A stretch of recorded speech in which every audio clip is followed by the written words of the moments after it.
Assalamualaikum warahmatullahi wabarakatuh. Kami dari kelompok 7 yang beranggotakan Taufik Dwi Ristanto, Muhammad Faiz, Ana Nur Farida, Dina Nur Afifah, Eva Lailatun Nuria, dan Isna Maulida Putri Tahria akan mempresentasikan hasil diskusi kami yang berjudul Penelitian Fenomenologi. Pengertian penelitian fenomenologi.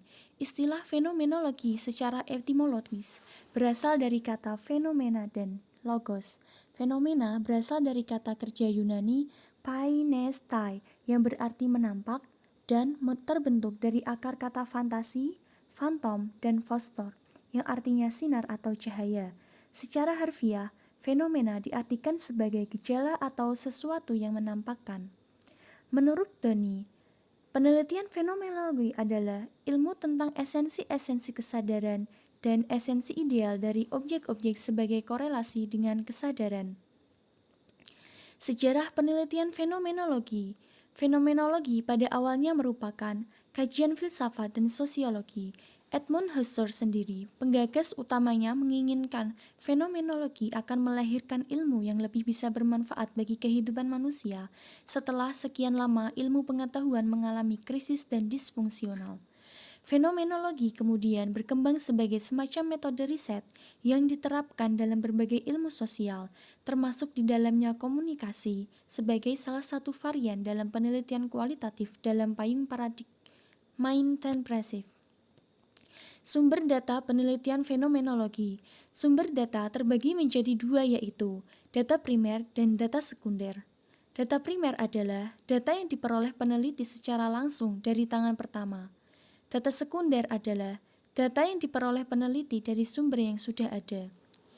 Sumber data penelitian fenomenologi yang pertama yaitu person atau sumber data yang bisa memberikan data berupa jawaban lisan melalui wawancara. Yang kedua, place yaitu sumber data yang menyajikan tampilan keadaan diam atau bergerak. Dengan sumber data ini dapat memberikan gambaran situasi, kondisi yang berkaitan dengan masalah yang dibahas dalam penelitian. Dan yang ketiga yakni paper, yakni sumber data yang menyajikan data berupa huruf, angka, gambar, dan simbol-simbol yang lain. Dalam penelitian ini, data berupa dokumentasi dan catatan-catatan mengenai subjek. Sumber data dalam penelitian ya diantaranya person, place, dan paper seperti yang telah saya jelaskan tadi. Pendekatan dalam penelitian fenomenologi memusatkan perhatian pada pengalaman subjektif dengan mencoba memahami kejadian fenomenal yang dihadapi individu tanpa adanya beban prakonsepsi. Pendekatan ini berhubungan dengan pandangan pribadi mengenai dunia dan penafsiran mengenai kejadian yang dihadapinya.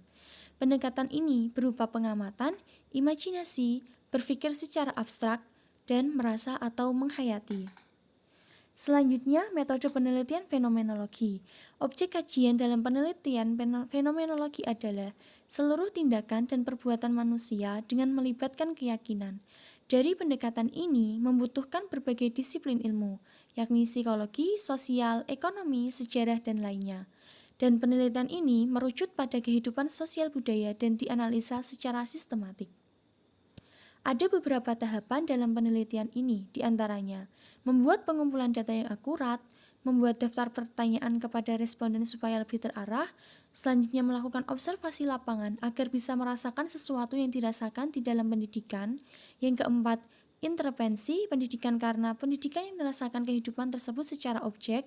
Yang kelima, memahami kebiasaan pendidikan dalam proses pencairan data menjadi tepat sasaran. Yang keenam, ketika sudah dapat, maka perlunya proses reduksi data yang sesuai dengan kajian yang diteliti. Dan yang ketujuh, membanding teori yang muncul dengan literasi yang sudah ada. Teknik pengumpulan data penelitian fenomenologi. Yang pertama, wawancara. Wawancara mendalam ini digunakan untuk memperoleh detail tentang fenomena atau pendidikan yang diteliti. Wawancara yang dilakukan dapat berbentuk wawancara terbuka atau semi terstruktur dan juga wawancara mendalam atau intimate interview. Yang kedua, observasi. Melalui observasi, peneliti belajar tentang perilaku dan makna dari perilaku tersebut. Selain itu, peneliti juga mencari informan sebagai upaya mencari objek dan mengetahui bagaimana keseharian objek. Dari sini, peneliti mencatat segala aktivitas, sikap, dan perilaku subjek. berkaitan dengan kondisi informasi mengenai kondisi psikologi subjek. Dan yang ketiga yakni dokumentasi. Metode ini merupakan metode pengumpulan data yang diperoleh dari buku, internet, atau dokumen lain yang menunjang penelitian yang dilakukan. Melalui penelitian ini, peneliti juga berusaha untuk mengambil dokumentasi-dokumentasi yang didukung penelitian ini. Dokumentasi itu diantaranya meliputi aktivitas-aktivitas subjek setiap hari dan bagaimana subjek berinteraksi dengan teman-temannya. Dan yang terakhir yakni analisis data penelitian fenomenologi. Menurut Smith, penelitian fenomenologi dapat dianalisis menggunakan interpretative phenomenological analysis atau IPA yang memiliki 6 tahapan, yakni reading and rereading, initial noting, developing emergent terms, searching for connection across emergent terms, selanjutnya moving the next case, dan looking for patterns across case.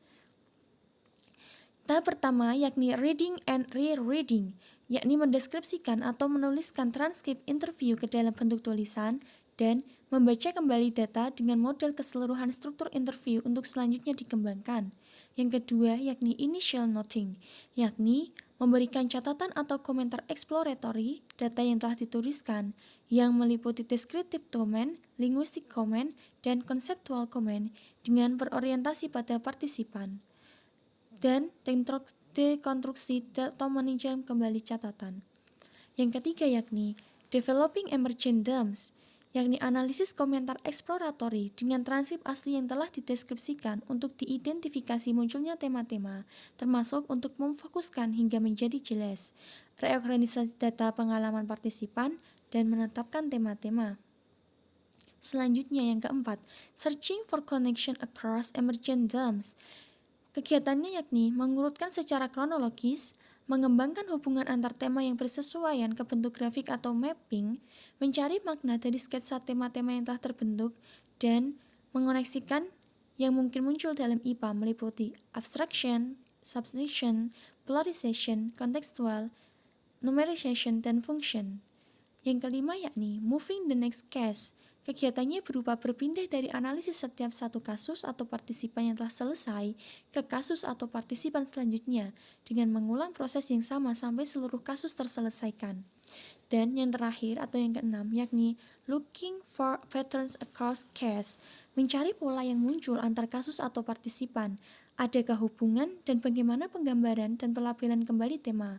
Yakni kedua mengkonstruksi seluruh penjelasan tentang makna dan kegiatan.